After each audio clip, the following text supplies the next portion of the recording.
ഇപ്പോൾ proper channel M K Haridas telephone ലൈനിലുണ്ട്. ശ്രീ എം കെ ഹരിദാസ്, ഇപ്പോൾ ഉഷ ജോസഫിന്റെ ശസ്ത്രക്രിയ കഴിഞ്ഞ് ആ ഉപകരണം പുറത്തെടുത്തിരിക്കുകയാണ്. അത് ആർട്ടിലറി ഫോസപ്സ് ആണെന്ന് മനസ്സിലാവുന്നുണ്ട്. പക്ഷേ ഇതിപ്പോൾ നേരത്തെ ഈ ശസ്ത്രക്രിയയ്ക്ക് നേതൃത്വം നൽകി ഡോക്ടർ ലളിതാംബിക പറഞ്ഞതുപോലെ 50 വർഷം ശരീരത്തിനകത്ത് വന്നു കഴിഞ്ഞാലും ഒരു കുഴപ്പവുമില്ല എന്ന് പറയുന്നത് പോലെ അല്ല കാര്യങ്ങൾ. അത് നമുക്ക് എല്ലാവർക്കും ബോധ്യപ്പെട്ടതുമാണ്, ബോധ്യമുള്ളതുമാണ്. പക്ഷേ എന്തുകൊണ്ടാണ് ഡോക്ടർ അങ്ങനെ പറഞ്ഞു എന്നറിയില്ല.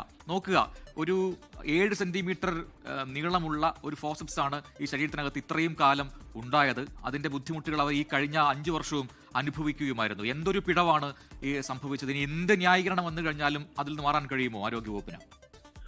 ആരോഗ്യവകുപ്പിന് മാറാൻ കഴിയില്ല. കാരണം കഴിഞ്ഞ 10 വർഷത്തിനുള്ളിലെ ഈ നമ്മുടെ ഇടതുപക്ഷ ജനാധിപത്യ മുന്നണിയുടെ ഭരണം വന്നതിന് ശേഷം 43 തവണയാണ് ശൈലജ ടീച്ചറും നമ്മുടെ ഈ വീണ ജോർജും കൂടിയിട്ട് ഇത്തരം കാര്യങ്ങളുടെ ഈ മെഡിക്കൽ നെഗ്ലിജൻസി മൂലം ജനങ്ങൾക്കുണ്ടാകുന്ന ബുദ്ധിമുട്ടുകൾക്ക് അന്വേഷണം പ്രഖ്യാപിച്ചിട്ടുള്ളത് 43 തവണയാണ്.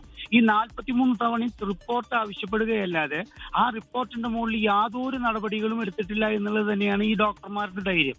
ഇന്നലെ ലളിതാംബിക നിങ്ങൾ ചാനലുകളുടെ മുമ്പിൽ ഇത്രയും ധാർഷ്ട്യത്തോടു കൂടി സംസാരിക്കാനുള്ള അവരുടെ ആ ചേതോവികാരം എന്താണെന്നറിയോ?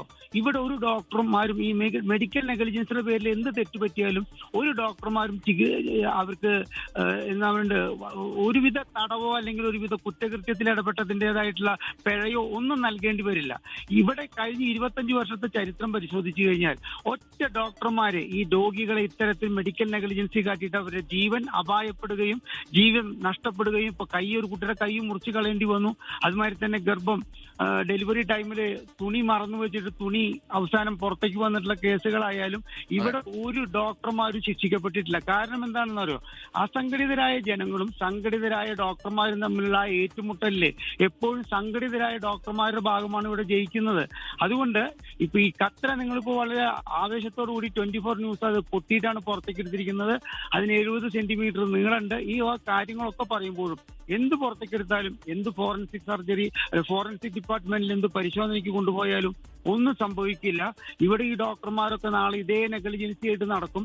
ഇപ്പൊ ഈ ഡോക്ടർ ലളിതാംബിക പറഞ്ഞ പ്രകാരമാണെങ്കിൽ ഇത്തരത്തിലുള്ള സർക്കാർ ആശുപത്രികളിലും മെഡിക്കൽ കോളേജുകളിലും ഓപ്പറേഷൻ ചെയ്തവരുടെ വയറ്റിലെ ഇത്തരത്തിലുള്ള ശസ്ത്രക്രിയാ ഉപകരണങ്ങൾ ഉണ്ട് എന്നുള്ള ഡൗട്ട് നമ്മളിൽ ഓരോരുത്തരും പ്രകടിപ്പിക്കും. ഹരിദാസ്, എന്തായാലും ആ രീതിയിൽ വിമർശനമാണ് അദ്ദേഹം ഉയർത്തുന്നത്. അടച്ചാക്ഷേപം ഇല്ലെങ്കിൽ കൂടി ഈ രീതിയിലുള്ള പിഴവുകൾ തുടർച്ചയായി സംഭവിക്കുന്നത് ആരോഗ്യവകുപ്പിന് ഒട്ടും ഭൂഷണമല്ല. അതിൽ എന്ത് ചെയ്യാൻ കഴിയുമെന്ന് അധികൃതർ ചിന്തിക്കേണ്ടിയിരിക്കുന്നു. കൃത്യമായ ഒരു ഓഡിറ്റിംഗും അതും മാത്രമല്ല ഒരു ക്വാളിറ്റി അനാലിസിസ് അതൊക്കെ ആ ഡിപ്പാർട്ട്മെന്റിൽ നടത്തേണ്ടതുണ്ടോ എന്ന ചോദ്യം അത് പ്രസക്തമാകുന്ന സമയമാണ് കടന്നുപോകുന്നത്.